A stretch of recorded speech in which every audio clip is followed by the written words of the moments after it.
So I'm going to do a number from the show. It's an Irving Berlin number, but it's not just about Irving Berlin. It's dedicated also to one of my idols, Madeline Kahn, who sang this at Irving Berlin's 100th birthday celebration in Carnegie Hall.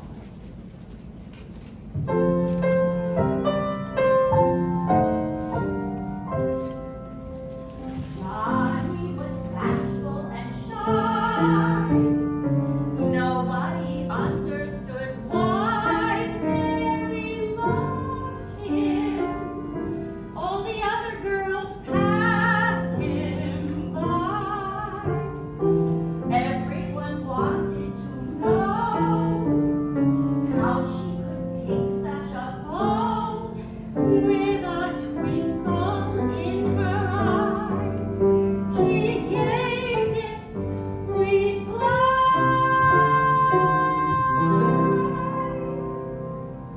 he's not so good in a crowd, but when you get him alone, you'd be surprised. He's not so good in a dance, but then when he takes you home, you'd be surprised. At a party or at home, I've got to admit, he's nothing at all, but in an easy chair, you'd be surprised. Mary continued to praise Johnny's remarkable ways to the ladies. And you know, advertising pays. Now Johnny's never alone.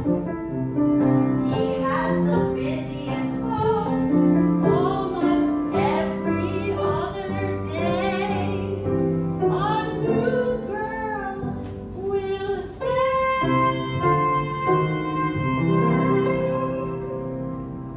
he's not so good in the house, but on a bench in the park, you'd be surprised. He isn't much in the light, but when he gets in the dark, oh, you'd be surprised. I know he looks so slow, so weary, but you don't know the half of it, dearie. He looks as cold as an Eskimo, but there's fire in his eyes. He doesn't say very much, but when he starts it to speak, oh, you'd be surprised.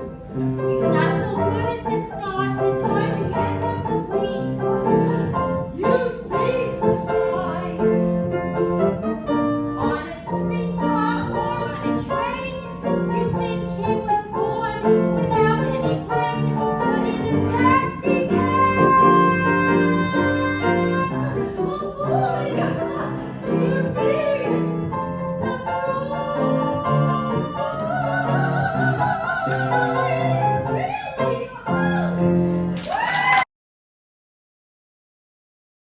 The first one, I'm reading in Welsh. Rhagor Madrodd. O na, nid cyfrol arall o farwnadu'n Gymraeg, difaru, hiraethu, wel ie, o na.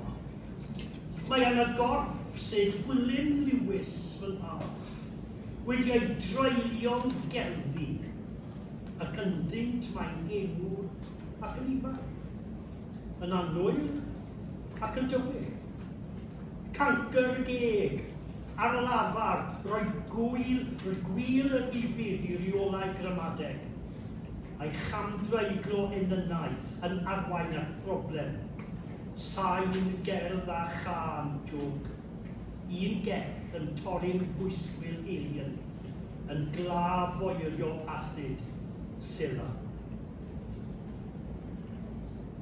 I'm sorry, I'm stŵr.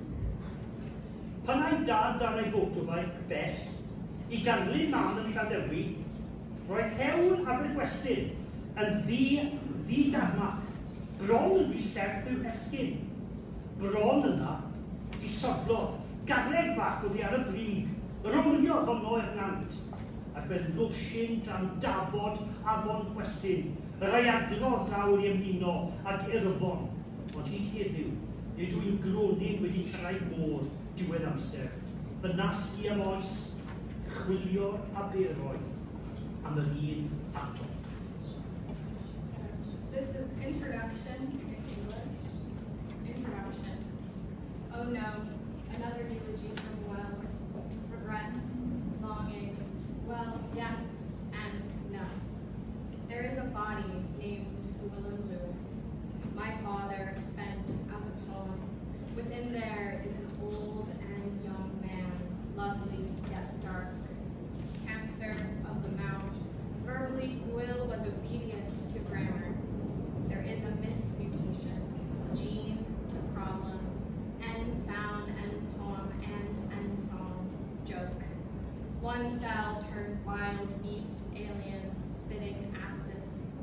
When Dad rode his motorcycle best, courted Mom in Llandudno on the road to Abergwesen. Gravel, nearly too steep to climb. Nearly, almost there, he displaced a small stone from the top that rolled into the stream, and like sweets under the tongue of the river Gwesen, cascaded to join with Ifron. But to this day, the particle hasn't arrived at the sea of the end of time. My life's goal, to search estuaries for his atom. And we're going to do two now and two later. Rwbio llythrennau. Treiglad trwm, treiglad ysgafn, a threiglad esgyn, i'r llofft a'r fatres o bli hwyadau. Treiglad y mer sy'n gallu arwen a treigliadau gwerthiol. Treigliad llaeth, treigliad taith yr hir a chwta, yr englad prifiad y fiwch goch gota.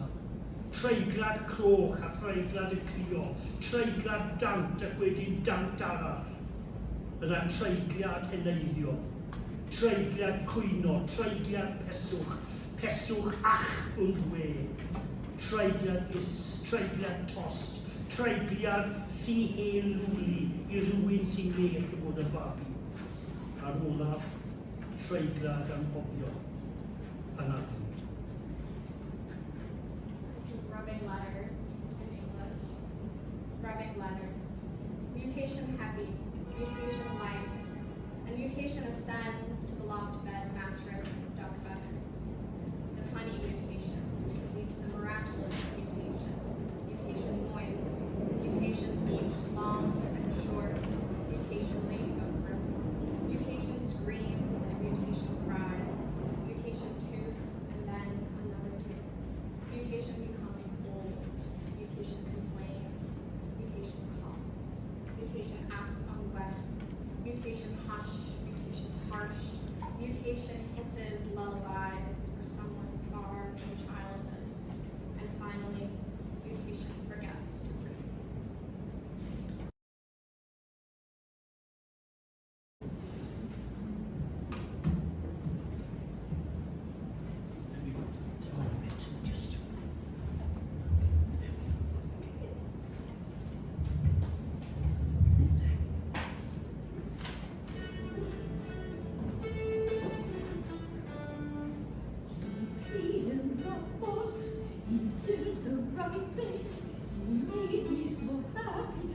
Wanted to sing, my little black cat had a problem. I'll tell you his name, there's no need for shame. He's not an A-lister, his name is just Mister. My little black cat with a problem. You see, he spent all his life with a friend and no strife. They both lost their home. Mr. was left alone. My little black cat had a problem. He came home with me, and what did he see? Four other cats staring. He thought they were glaring. My little black cat had a problem.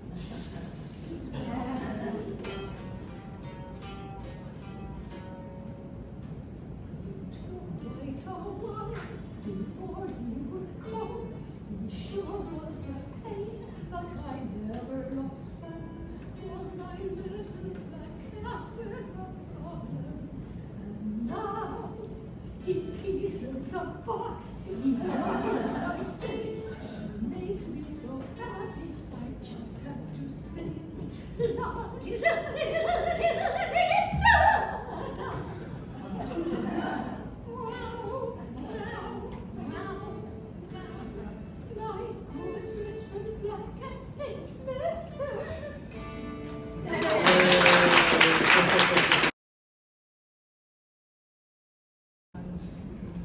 Suffer from hearing in various degrees, but this is basically a song, but my singing voice is gone, so I'm just going to read it.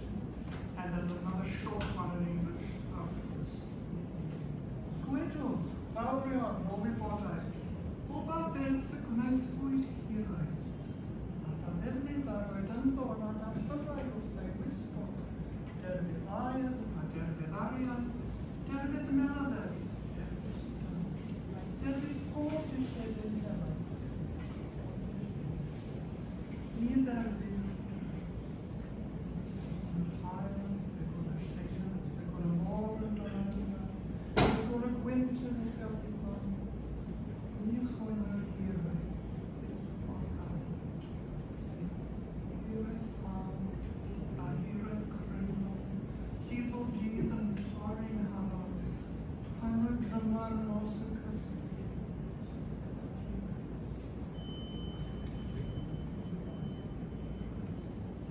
Hiraeth cilia, paid o'r ffwyso mor drwar, nesa dipyn adran, gad i ni agos.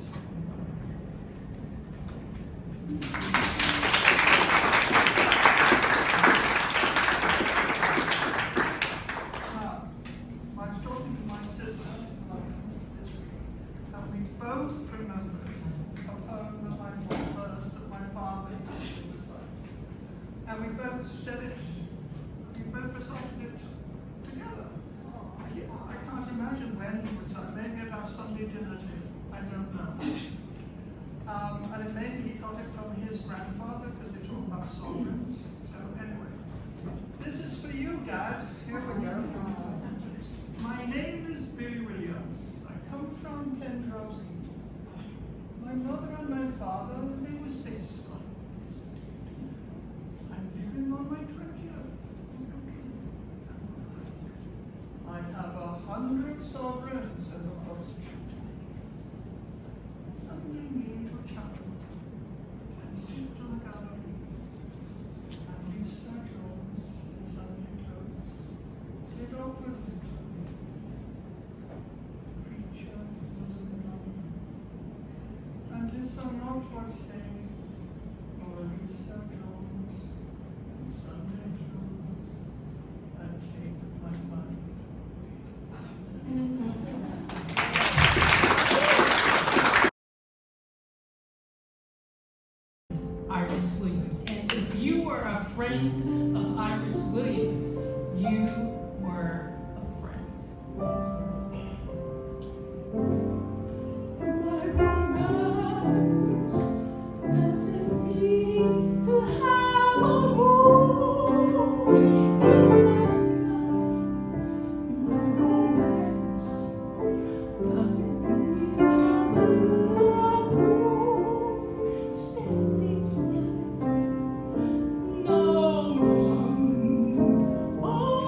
Shemai, noswaith dda. My name's Martin Rees, and I'm going to read for you an excerpt from my novel Last Match, which is set in small town South Wales. It's about a prodigiously talented young athlete called Colin Lewis, who's bound without any doubt for international honours on the rugby field. Except it's 1939, Germany has invaded Poland, and Britain has declared war on Germany. And Colin Lewis is a conscientious objector. So from local hero to instant zero. This excerpt takes place at Colin's tribunal, chaired by Sir Clive Milford Davis, and the whole thing is looked at through the eyes of a chap called Barry Williams, who's the rugby reporter for the local weekly newspaper. Here we go. Sir Clive pointed at the empty seat next to Colin and said briskly, "You are permitted an advocate. You are aware of that? An employer? A minister of religion?" Colin nodded. "I'll present my own case, sir." "Very well. Could you please explain to the tribunal on what grounds you wish to register your conscientious objection?" "Why I don't wish to go to war." "Precisely." "I think it's wrong to kill my fellow man." "I see. Under any circumstances?" "Under any circumstances." "And do these objections spring from any religious beliefs that you may hold?" Colin thought. "I consider myself a Christian, yes, and the Bible says thou shalt not kill." "But does the Bible not also tell us an eye for an eye and a tooth for a tooth?" Colin nodded acknowledgement before raising a finger to indicate a but. "That's the Old Testament. In Matthew chapter 5, Jesus tells his disciples, Ye have heard that it hath been said, Thou shalt love thy neighbour and hate thine enemy. But I say unto you, love your enemies, bless them that curse you, do good to them that hate you, and pray for them which despitefully use you and persecute you." Yes, that's all very commendable. But would you permit me to share with you something which bothers me about that, particularly in the present context? Colin spread out his palms in invitation. Hate and love, you see, is not the issue. I do not know, for instance, of any individual German for whom I have the slightest hate, but that is not the point. If Germany said, "We love you as brothers, but think we should remain in Poland," and we said, "We love you as brothers too, but do not think you should," the position is just the same as if we both said, "We hate you," isn't it? Colin was silent as he considered the chairman's words, eventually nodding slowly. "I agree," said Colin, but that's a political argument. Mine is an argument of belief, and what I believe forbids me to kill my fellow man. Barry thought he detected the vestige of a smile playing around the edges of Sir Clive's lips. "I suppose you make a fair point. At the very least, you seem to know your Bible. One thing remains, however, which troubles me. You play Rutger, do you not?" Barry's interest ratcheted up a good few notches. He saw Colin's shoulders heave in a sigh, as though this was a question he'd expected, but hadn't wanted. "I do," Colin replied neutrally. "Rugger is a violent game," offered Sir Clive. "Rugby," countered Colin, "is a game of physical contact within a set of rules." "And often outside those rules," persisted Sir Clive. I used to play myself, you know, many years ago now, when I was up at varsity. Varsity, puzzled Barry. Where the bloomin' heck was that? Which position do you play? Continued Sir Clive. I'm a prop forward. I thought so, Sir Clive smiled in satisfaction. You are, I think, the same Colin Lewis of whom I read a few months ago in the sports pages. You play for Cardiff? I did play a few games for Cardiff last season, yes. At the age of 18? Yes. And you played in the front row? Yes. Sir Clive looked at Colin as though, if not an equal, at least someone worthy of appreciation. That really is quite remarkable. You must be in possession of a wonderful talent, and I congratulate you on that account. Colin took it as the genuine compliment it was meant as. Thank you, sir, he replied. But that's not why I raised the matter. Back to business. As a front row forward, you are, as it were, at the coal face of confrontation. You are of necessity involved in direct physical conflict with your opponent several times during the course of a match. I don't think, Mr. Lewis, that I would be far wrong in imagining that several of these opponents, shall we say, more mature men, must have taken great delight in trying to teach a lesson to a young pup such as yourself. Barry couldn't see Colin's face, but his voice sounded as though he was smiling. You would not be far wrong, no. And yet you very obviously managed to stand your ground. My question is this. How can a young man who defends himself so adeptly in the raw physical conflict of a rugged scrummage claim to be a pacifist? How can you defend yourself against men intent on doing you harm on the field of play, and not want to defend yourself against the threat of an enemy intent on your destruction? Barry held his pencil above the notepad. This was a killer question, and Colin knew it. But was he ready for it?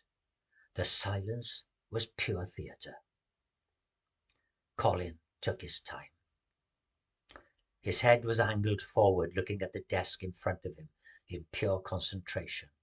He kept it there while he gave his reply.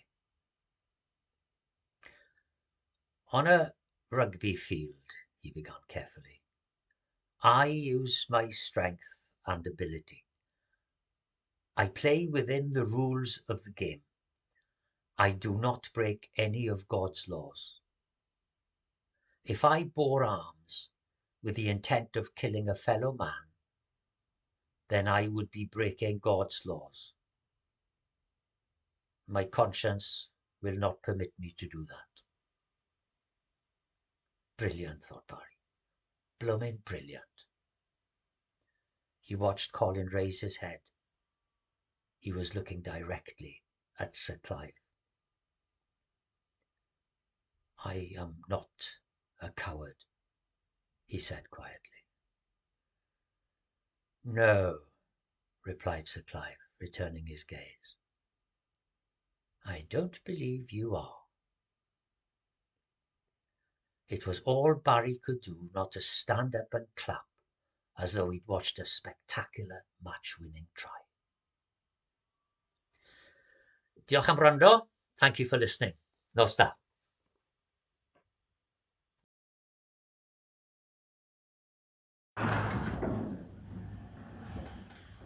We have a solo now. Ar l'animon, beside the sea. And for those of you who don't speak Welsh or understand it, there's a translation in your programme. It's a lovely Welsh folk song, a love song, sung by Sue Halston, and it tells of the rocks and the flowering plants on the seashore and then a yearning for her love across the sea.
I am going to read two of my own poems. The first one, titled Roots, was inspired by our visit to the Slate Museum during our choir tour to Wales in 2023. And the second one is a tribute to the Seven Wonders of Wales. Roots. Who would think that a substance with roots so deep would form such a shelter for humankind? Such is the truth held in quarry and mine. Such are the centuries on each slate miner's face, on each cut with precision by diamond-shaped blade, while alongside grows each surfeit waste heap. Yet, even from refuse, new shelter is made, for like its homeland, this slate will not forsake its space, both new and recycled, a safeguard it will keep snug beneath its arc, balanced on each wall. So many rooftops of slate, they all are made, and that slate began in Cymru. From Carnarvon's fort to America's shores, by pack horse and cart, then by ship to doors of colonies turned countries, with all and sundry people with dreams and yearning, struggling, suffering, loving, learning, always thankful to return to roots, to home. Will they know and remember the sacrifice of death and disaster in quarry and mine? The price of this gift to humankind? Perhaps when chimney smoke curls like a diamond-shaped blade, or when beneath those rooftops they lie down to sleep and in dreams see the centuries on a slate miner's face. This one is The Seven Wonders Journey. When I heard the bells at grass ring, their pure tone embracing heaven with song, I wondered why, when I yearned to sing, the music stayed silent upon my tongue. Determined though weary, I journeyed to Berwick's height and fields grand continue my quest. Seeking respite in the shade of the Overton yews, I relished the serenity of each majestic tree. I contemplated remaining until the evening dews, but knew I must depart from Overton on Dee. My restlessness still clinging, I trekked to Snowdon's Peak. Throughout the climb, I wondered why I couldn't find what I did seek, either in snowfield, waterfall, tree, or sky. Thirsty, I thought of St. Winifred's Well, and to Hollowich I sojourned next. The well's healing waters my thirst did quell. I left refreshed, yet remained perplexed. At last I crossed Llanochian Bridge over River Dee, then prayed by the steeple at Wrexham Church. Suddenly, my quest became epiphany. What I had sought at journey's end, I had found in the search. Thank you.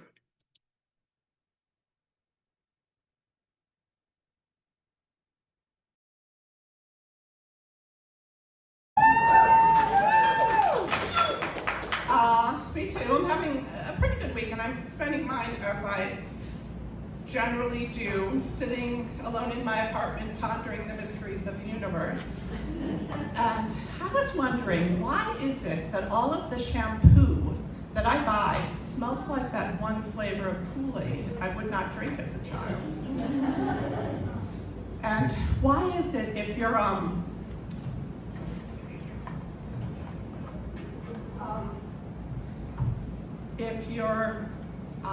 at home, if I'm at home in my apartment, if you're at home in your apartment and you're listening to your Abbey Road album, and it gets to the part, she came in through the bathroom window, you have to sing that out loud. Why? And why is it if you're from a big family, if you're from a family with 4 girls, why do you all have to pick who your favorite beetle and monkey is, and you're not allowed to have the same one? I mean, who cares? I mean, has it ever happened? Has there ever been some strange knock on the door some Saturday afternoon at 1:30? Hello, yes, Mrs. Mogg? Yes, we're the monkeys, and we're here to marry your daughters. Like, before we come in, we want to know if they've all chosen who their favorites are and if there's no crossovers. Because otherwise, we're going next door to the McGillicuddies. I got Mike, by the way. Mikey, that was my beetle, that was my monkey.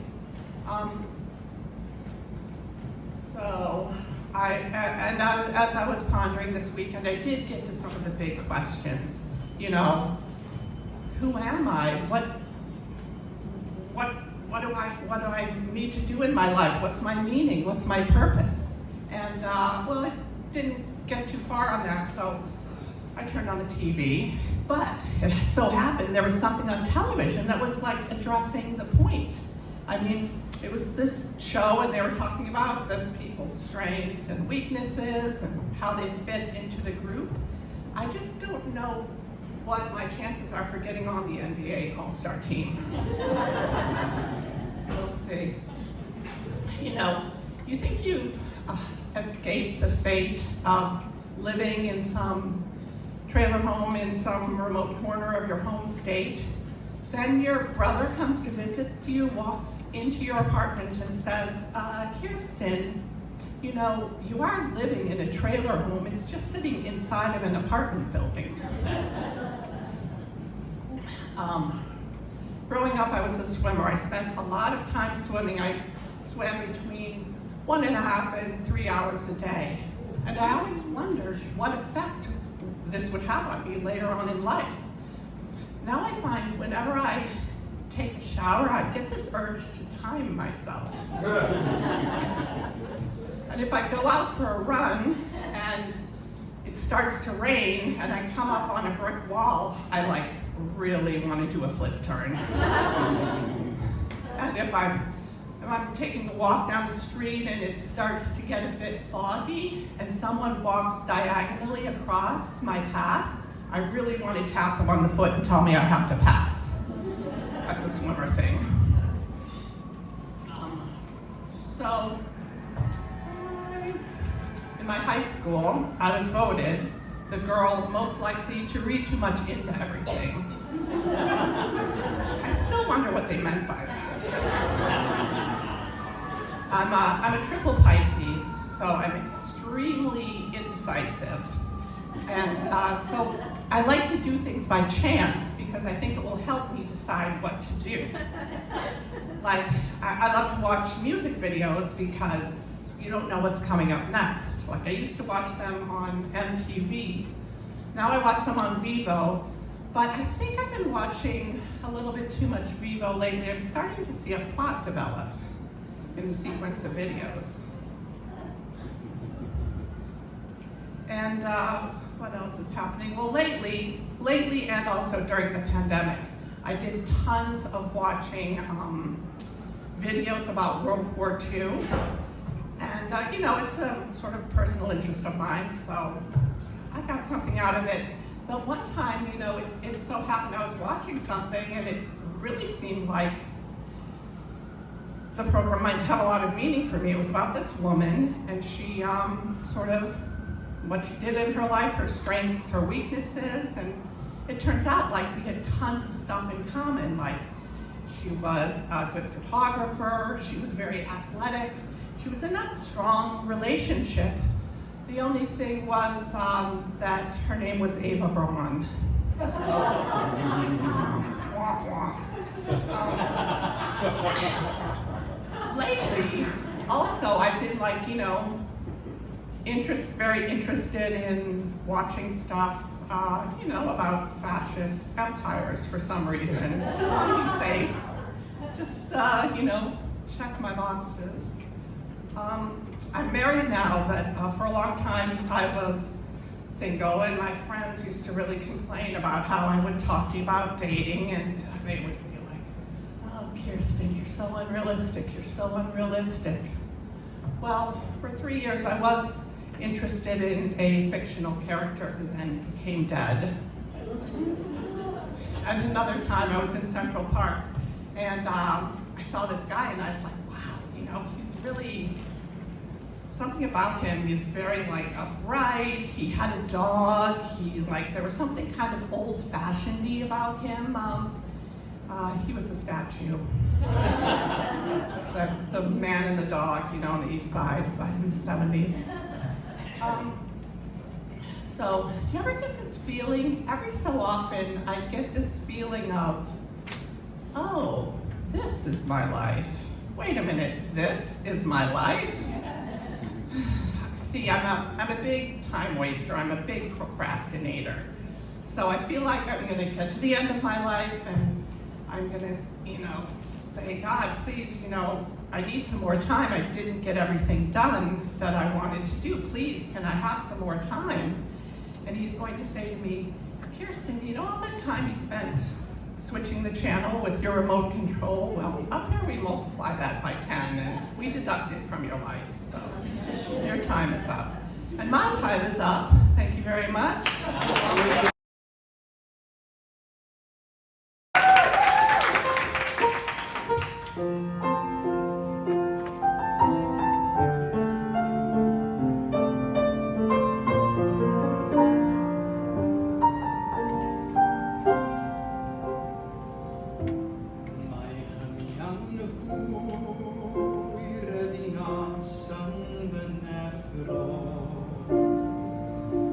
Amelia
magrau a chofio'r geiriau ddwedais wrth a ni.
Bore o aia, dad mewn cot fawr yn cuddio'r lle tân a phapur newyddion, fel pe bai'r fflamau'n hoffi darllen. Ffrimpan a'i frecwast, bara sain, bara lawr, cig moch a sosban o laeth yn berwi ar gyfer coffi. Tair blwydd fusneslid ydw i, wedi troi bin y papur wast ar ei weired, a dringo i syllu, ond yn sydyn syrthio, palfalu, tynnu cynnwys y sosban, ar hif ymraich dde. Rwy'n cofio hido a gryddfa mewn poen, ac erfyn ar man, trowch e bant! Ond fedl i ddim. Arswyd gweld y bandage gwyn, am grafan fy nwrw, a meddwl dyw'r ffaith ddim yn perthyn a fi, dyw'r ffraich ddim yn perthyn i fi. Unwaith dihunais i deimlo llawn ddieth yn fy mygi, mor drwm a chaff ar gwyneb babi. Nawr mae'n gwrthod peidio sgwennu.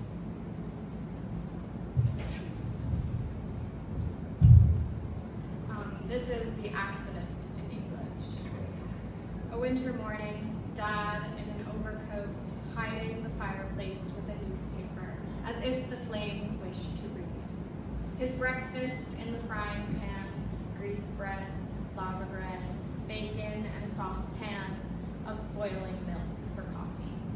I am a nosy 3-year-old who turned the recycling bin on its head and stood on top to watch.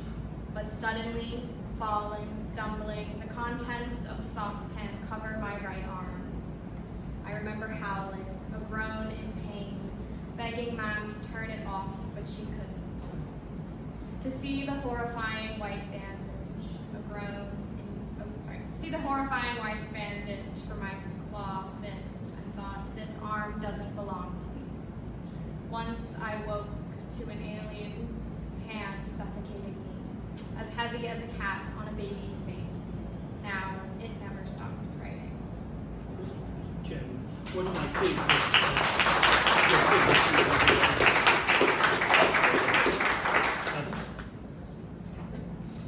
Oh, this is the first one we translated. Okay, so here we go. Yes.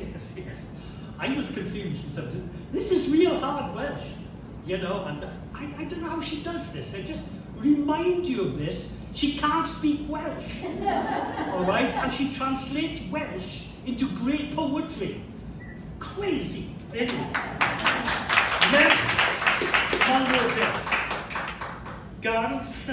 Gardd lysiau dad, a chwedlau cynnar mafon na mefus, pebyll o ffa, gwsberis cwrens, resio dato, bwytais fel moden gyda dogn go dda o brydd. Rithrodd mam allan o ti, ach a fi, yr hwch fach. Ond beth yw malwen, ond tafod ar daith mewn carafan.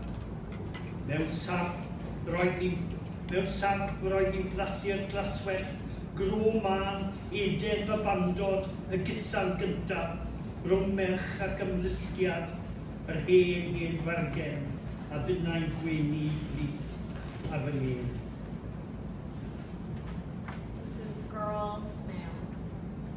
Dad's garden, the early 60s. Raspberries and strawberries, poles of beans, gooseberries, currants, rows of potatoes. I ate the snail with a good portion of soil. Mom rushed out of the house. Yuck, you dirty little piglet. But what is a snail but a tongue on a journey in a caravan shell? Like a snake, she tastes the grass, specks of gravel, childhood, Edith. The first kiss between girl and gastropod. The old bargain. And I smiled, dew on my chin. Get that on with your rosaries, bow your head in great respect. Make a cross on your abdomen when in Rome to open Roman. How in Korea, it's good to see you. Getting started, got it dramatic to build the Vatican way.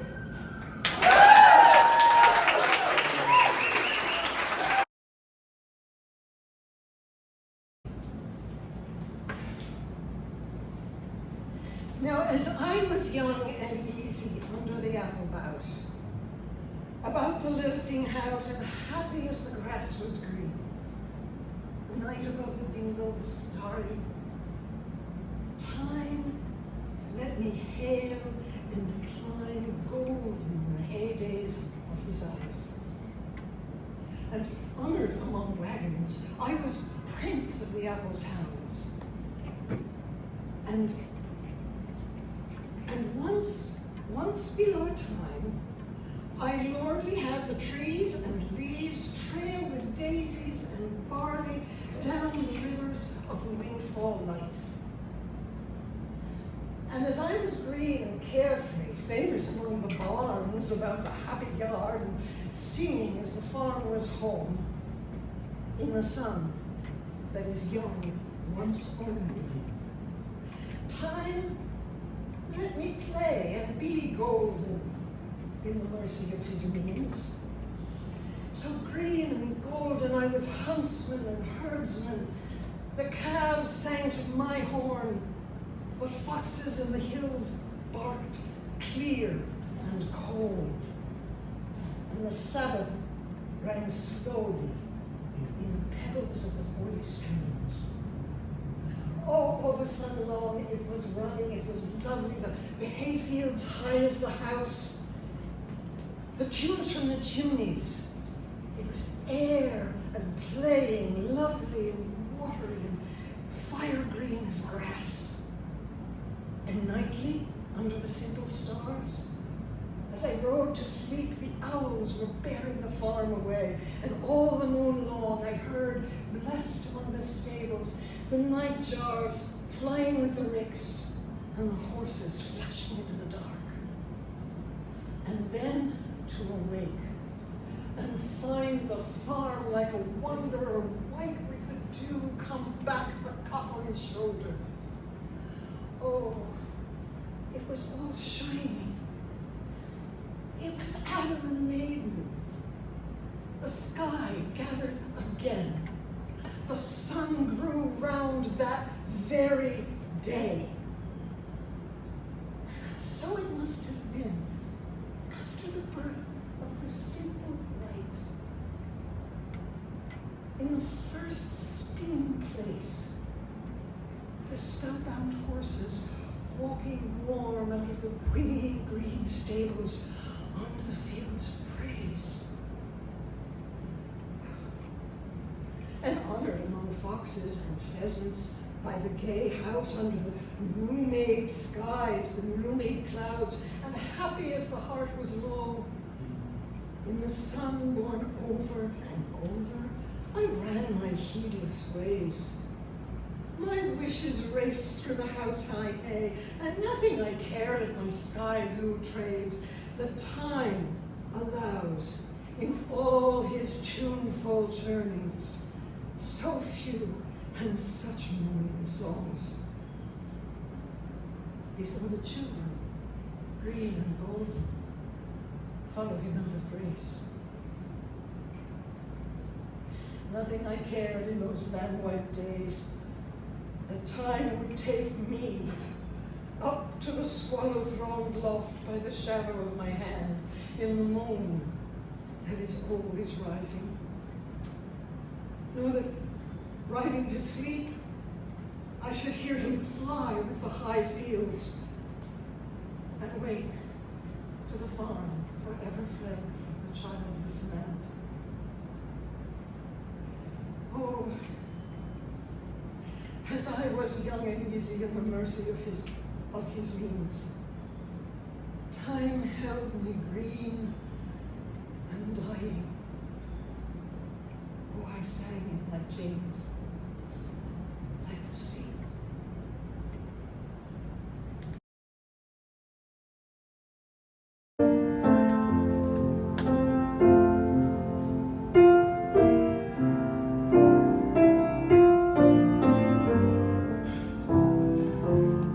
The old hometown looks the same as I step down from the train.